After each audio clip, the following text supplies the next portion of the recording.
Hi, I'm Christian with Be Well PBC, the Palm Health Foundation, Healthier Together Communities, and my fellow community connectors recently invited two local physicians, Dr. Michael Smith and Dr. Tiffany McCalla, from the Leroy Jefferson Medical Society to join us for a couch conversation to talk about COVID-19. We appreciate the doctors giving us straight talk about COVID-19 and how we can all stay safe. This is the first in a series of 4 videos discussing what you need to know about COVID-19. In this video, you will learn what you need to know about COVID-19 in Palm Beach County. Get ready to learn about COVID-19 and be sure to watch the other videos in this series. You can find the series on Be Well PBC's or Palm Health's YouTube channel.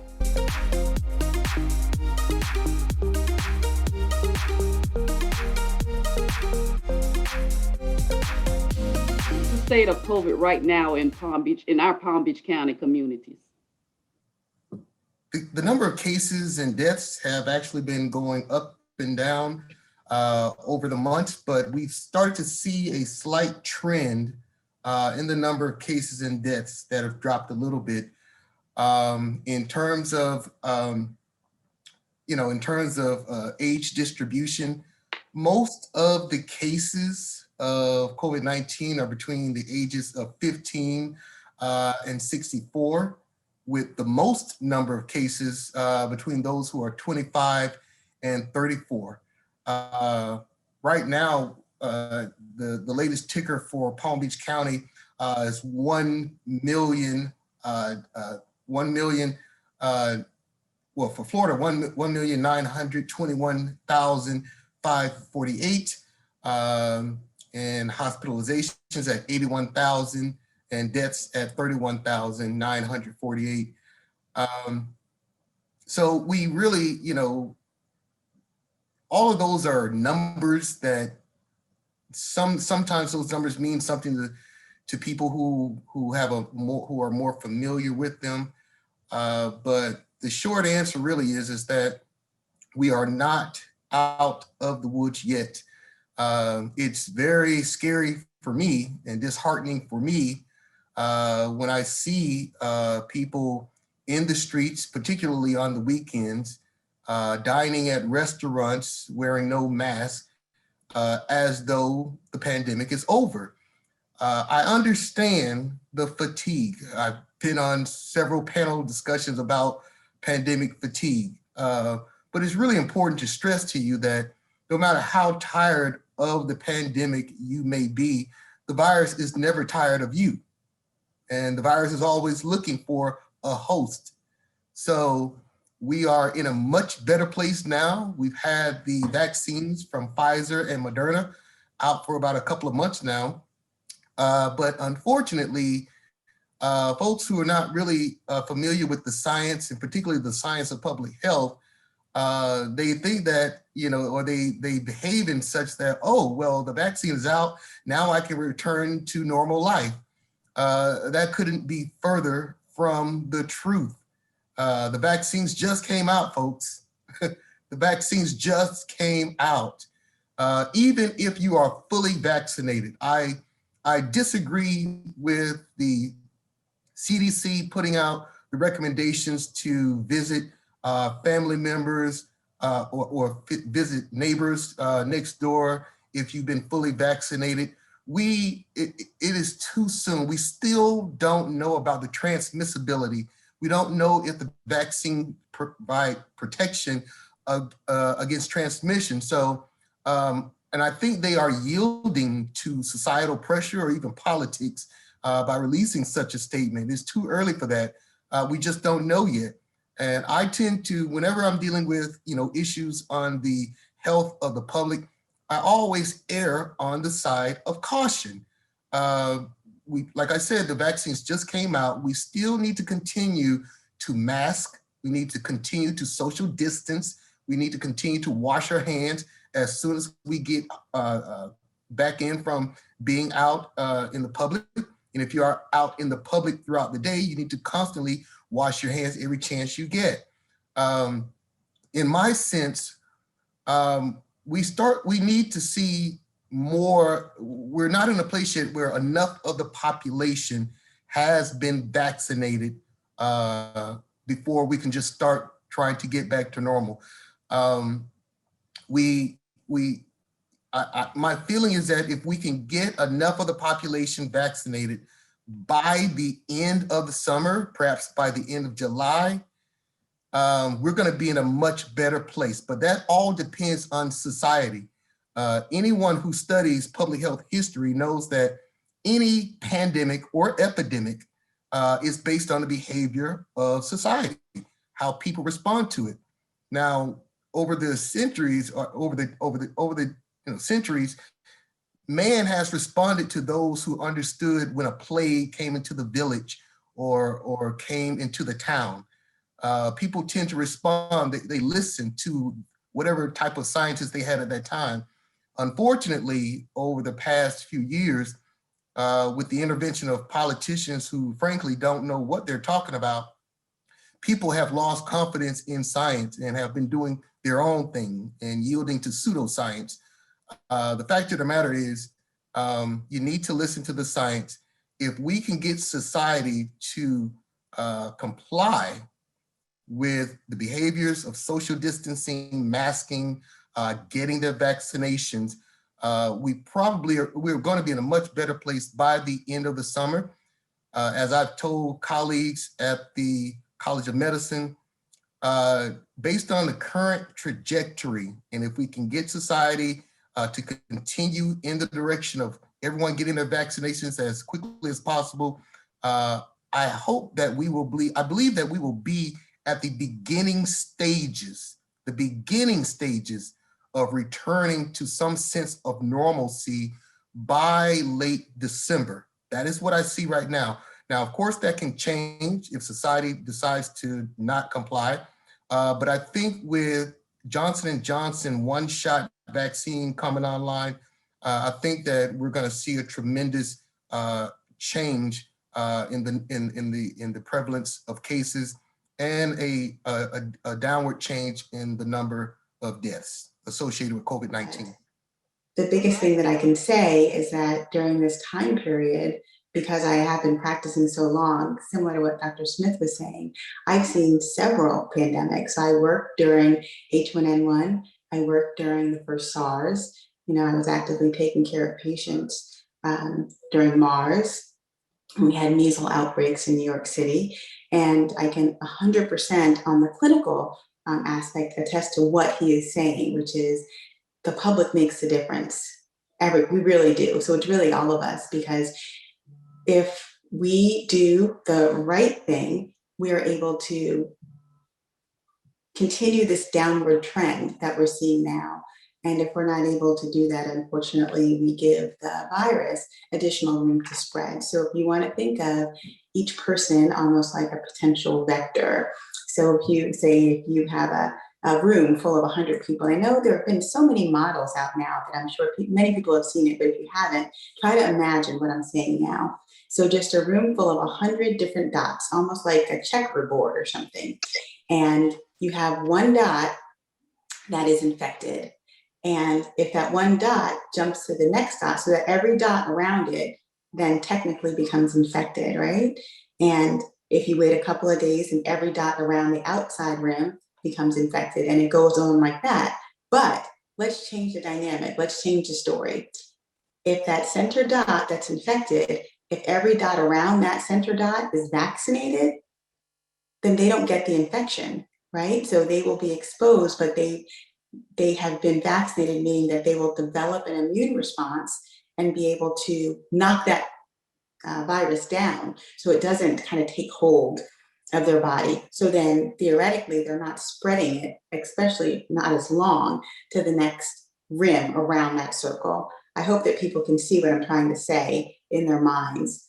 What Dr. Smith was speaking to is that because this vaccine is so new, we're not 100% sure about how long it'll take for the person who has been vaccinated to then develop this amazing immune response and knock the virus down. So how long they have that active virus that they could potentially spread to the next ring. Does that make sense? I hope it does. If it doesn't, feel free to ask questions. But this is the issue that we're facing, and this is the concern. And this is why when people talk about native immunity and host immunity, why we get so tricky, and so why so many different people feel so differently about it and so strongly. Of course, everybody wanted to believe that once you got COVID, you would never get it again. And once you got COVID, you would get that herd immunity. But the virus is tricky, because that's how viruses survive. At the end of the day, everything wants to survive, us as humans, and the virus wants to also. So when the virus sees that now you have a little bit of immunity to, COVID from January of 2020 or January of 2019, then, now that virus is going to switch a little bit, just enough so that you no longer have quite the same level of immunity. So now you're reinfected. Is your second infection going to be like your first infection? Who knows? It's still a relatively new virus. But I can tell you from my clinical perspective, people getting the second infection, to my surprise, sometimes get sicker than they did with the first infection. And we just have no way of knowing who's going to be sick and not sick.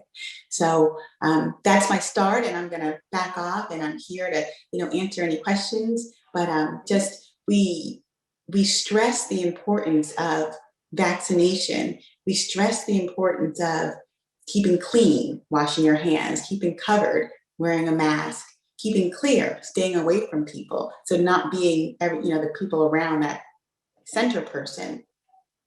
Right. About considering the vaccine if you're offered, considering monoclonal antibody if you're infected, right? And continue testing. These are the C's that we have talked about with Leroy Jefferson Medical Society, which is, the organization that both Dr. Smith and myself are, very intimately involved with. The reality is this information is not just for us, and it's not just for you that are on this call. We hope that you spread it so we keep everyone safe. But in terms of the impact of the pandemic, it's been having a profound effect on all of us. What I've said to people is that as adults, we all know, we all talk about our problems, and some adults have lost their jobs because of the pandemic, lost all kinds of things. It's been really tough. And that's why I thank God every day for my blessings during this pandemic. But there are members of our community really, really suffering. I mean, it is, when I think about it, it is heartbreaking when a person they kicked out of their apartment because they can't pay the bills anymore, or when they're struggling trying to get any kind of job just to pay the bills. I see this in family and friends. And you can only do so much to help people and prop them up as best you can. But it is absolutely heartbreaking. But what I said to people, to adults, is be careful of how much of this burden you put on the children. Your teenagers and young children, they hear you. They hear this stuff. They see mommy, they see daddy, they see whomever stressed out, angry, not as fun as they used to be. Who knows? Maybe mommy's drinking more now, or daddy's drinking more, mommy's not around. I mean, and they see this, and these children, they are helpless, and they feel helpless because they can't do anything about it. And in a child's world, we still don't know what kind of, we know that there is depression among young people and teenagers.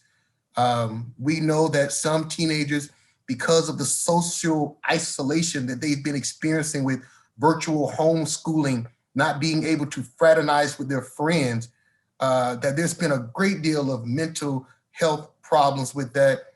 Some young people have resulted to suicide. It is a serious issue. And I just want us adults to be mindful of that and be careful of what you say around your children, and try your best to provide them with some way to alleviate the stress that they are experiencing. Because children, young people, teenagers, they often have a hard time expressing how they feel, trying to interpret, how do I feel? I mean, sometimes we as adults have a hard time expressing how we feel. So you can only imagine a young person, with limited life experience, they don't know how to express what they feel, but they just feel something and it just doesn't feel good. And sometimes that pressure gets really intense at a moment. And we need to be mindful of that. And I gave the young people in this fellowship that I work with for Florida Atlantic, I gave them, some hotline, a phone number for a hotline. And I gave them a number for a text, if they're feeling in crisis, okay? Because sometimes, people with mental depression or so forth, they suffer in silence. And your child could be right in that room next to you and you don't even understand it. You don't even know it. So you have to be vigilant and you go check on your children and try to find ways to get them out of the house, try to find ways to increase, to stimulate, their mental activity and support their ability to communicate with their friends, because as adults, friends don't mean as much to adults as friends mean to kids. That is their world. That is their world. So really make sure that you are paying attention to that. Let's not just get caught up in our adult world and all this stuff. Let's make sure we're taking care of our kids. And I have another question All right. about people who don't have insurance or primary care doctors. Do you guys, or do you all have resources that you know off the top of your head that would be, beneficial for the audience to know about? If you develop an active COVID-19 infection, you can call OOO Medical Center, which is owned and run by Dr. Osiami, who's an infectious disease specialist. He has multiple trials that are still going on that you actually will be paid to be a part of. And you can get therapy and treatment for COVID and be monitored for COVID. Outside of that, healthcare district is still the district healthcare services for people that do not have health insurance. Found Care still provides free healthcare screening and healthcare services for people that do not have insurance or primary doctors in Palm Beach County. CareDad does the same. There are multiple smaller organizations that you can contact: the Hispanic Chamber of Commerce, the Hispanic Medical Association, the Indian Medical Association, the Leroy Jefferson, which is a subchapter of the NMA, to get some of these resources. So they are there, and at the end of the day, the emergency department everywhere in the county is a safety net for anyone, whether they have insurance or not. Does either one of you know what is being done to get the homeless population vaccinated? Is there any special program? Because some of them are, they're homeless because, they maybe want to, and they're not going to seek the vaccination to be vaccinated. So can anybody speak on that? I don't know of any specific programs, but I do know that the vaccination is not being forced on anyone. So people have to actually want the vaccine and they have to somewhat seek it out. And unfortunately, that means that disenfranchised population, if they don't have access to internet or to television, they may not know where some of these vaccination sites are. But there have been several pop-ups that don't require necessarily appointments, that you can walk up. If you fit the criteria, you're able to be vaccinated. And I do know that a healthcare district has somewhat targeted, certain populations to help them get vaccines. So specifically people that are at higher risk to develop more severe illness, and or people that are in situations that may be unable to get the vaccine themselves. So there are multiple groups. I want to say almost everyone has skin in the game, right? Because this is a respiratory virus. So if all the homeless people don't get vaccinated and they continue to, get sick and spread it, they spread it to everybody, right? So it's not like it's an isolated thing. This isn't just a touching type of disease. So we really are all in this together. I really appreciate the question because the homeless are always close to my mind whenever something happens in the world beyond the individual's control. I mean, every time, it gets really cold in a certain state, I'm concerned about the homeless. And Dr. McCalla is absolutely correct. We all have skin in this particular game, whether we want to or not.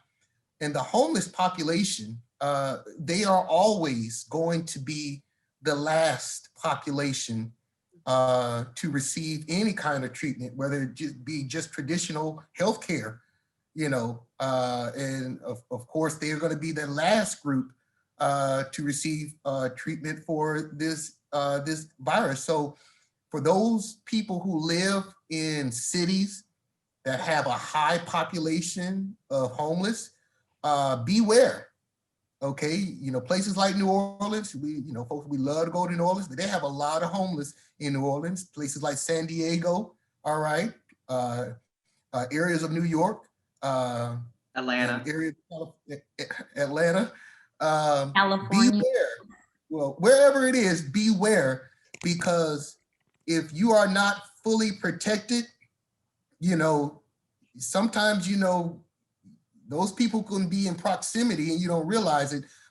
You are at risk. Your risk may be low, but it's still a risk. So, and that's why we said that, we can't relax, the safety precautions that we've been told to adhere to, for over a year now, just because we have vaccines out. We're not there yet. It is absolutely premature.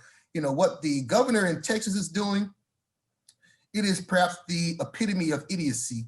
What he's doing. It goes against every scientific understanding, in the world. But of course, politicians are different from scientists. They do things for other reasons, sometimes unethical, sometimes whatever.